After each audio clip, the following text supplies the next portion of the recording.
Father Tagura, our Rector and Dean of Studies, Father Crisostomo, our Shrine Rector, fellow SVDs, brothers and fathers, formators from the different congregations and dioceses, especially students, non-teaching personnel, members of the faculty of Christ the King.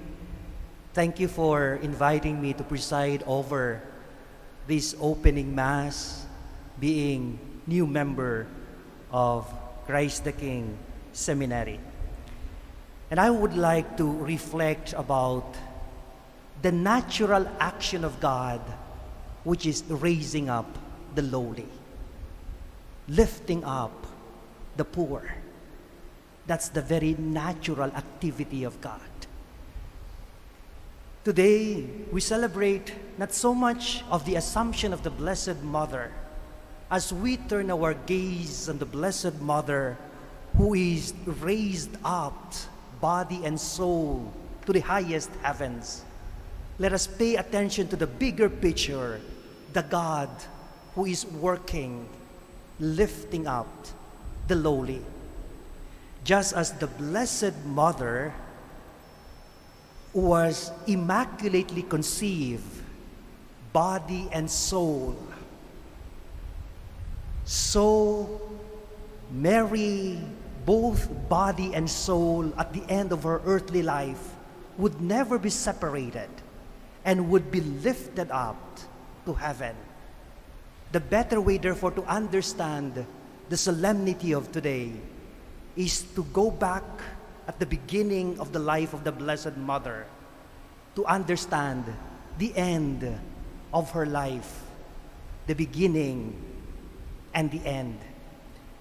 And so we have the first reading of today taken from the last part of the Bible, Revelation, the end time. We have a woman in the sky clothed with the sun. And this woman is about to give birth to a son. And there is a red, huge dragon wanting to devour the son. Is this scene not familiar?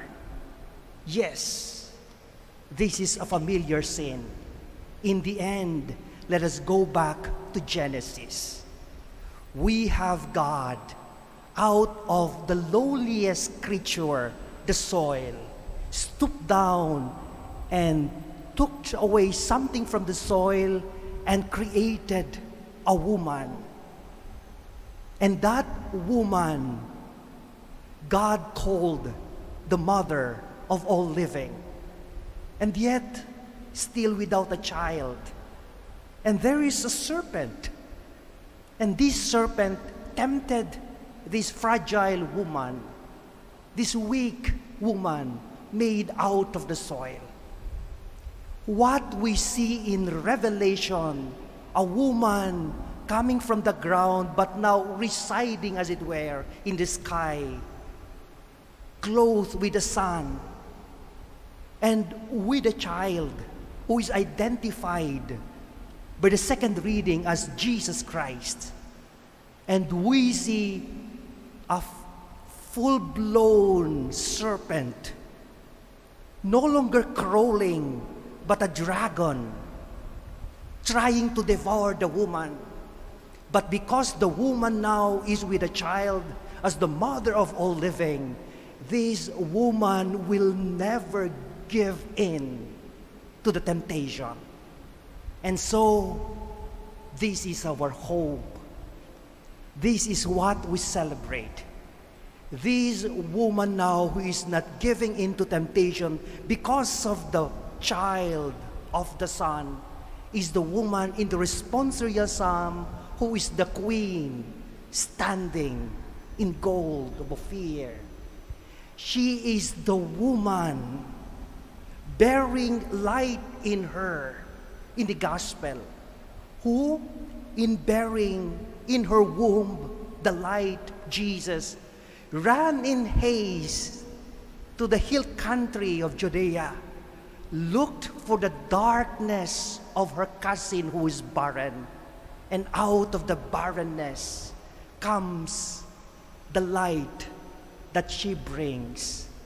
And so, as this woman visits Elizabeth, she also visits us bearing light. And in visiting us, bearing her light, who is the Son, that will give us the inspiration not to give in to temptation. Let us, like John in the womb of Elizabeth, raised up, as it were, leaped for joy, for the light has visited us. It is all about God through the Blessed Mother. This is what we celebrate. The celebration of God lifting up the lowly. The celebration of God raising up the poor. The celebration of God feeding the hungry. This is hopefully our desire for this school year. As we start this academic year, let us open up the darkness of our ignorance and welcome the light that comes from Jesus through Mary. So as we welcome this Jesus through Mary, we may be lifted up to the highest heavens, even momentarily in our classrooms. No wonder a theologian said, Mary is God's sweet kiss to us as we see her being assumed into heaven. And as we hear her song of the Magnificat in the gospel of today, may we respond like the song of the West Side Story, saying, Mary, Maria, Miriam, say it loud and there's music playing. Say it soft and it's almost like praying. Mary, Maria, Miriam, say it loud and there's music playing. Say it soft and it's almost like praying.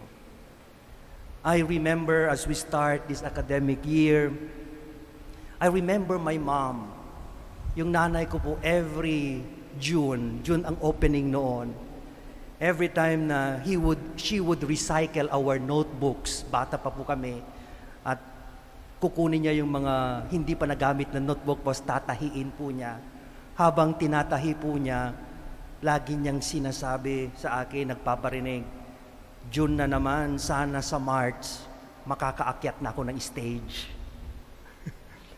At pagkatapos po, tinatahi niya yung mga, there was a time na 3 kaming magkakapatid sa loob ng seminaryo at ako yung bunso kasi may kapatid akong kambal who are ahead of me. So yung mga black and white na uniform nila, kung ano yung nalakihan na nila, so sa akin lahat. So ang nanay ko, mga notebook at mga black and white, talagang tinatahi para may magamit ako. Habang nagsasabi ang nanay ko na sana makakaakyat ako sa stage pagdating ng March, iniisip-isip ko, siguro makakaakyat ka ng stage pag bibilhan mo ako ng bagong notebook at bagong uniform. Pero hindi nakaakyat ang nanay ko sa stage when I was elementary because of some also politics and controversies. Pagdating ng high school, hindi na naman nakaakyat. Pero every June, laging nagpaparinig niyan, sana pagdating ng March, makakaakyat na ako ng stage. Nung graduate po ako ng Christ the King, 1999, bagong doktor si Father Pabs, he was my advisor. Pagkatapos po, nakaakyat po ako ng stage, hindi lamang ng stage, pero sanctuary, right here, in the sanctuary. And I knew my mom was so happy. Pagdating namin sa stage, akala ko ang nanay ko sisigaw at sasabihin niyang success. Pero hindi siya sumigaw. Pero bumulong sa akin. Sabi niya, something like this, Aris, it is God who lifted you up. And she taught me, like the Blessed Mother, to always recognize Jesus in our success. 2 weeks before my defense dissertation proposal ko sa Berkeley, namatay ang nanay. Hindi niya nakita yung aking little achievement.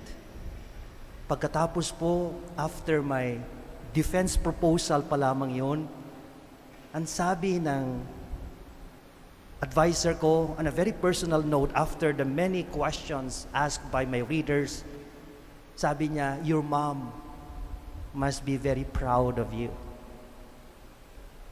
But I thought of my mom whispering to me in this sanctuary, it is God who lifts you up. Just do your best. Dear students, I think this is the message for today.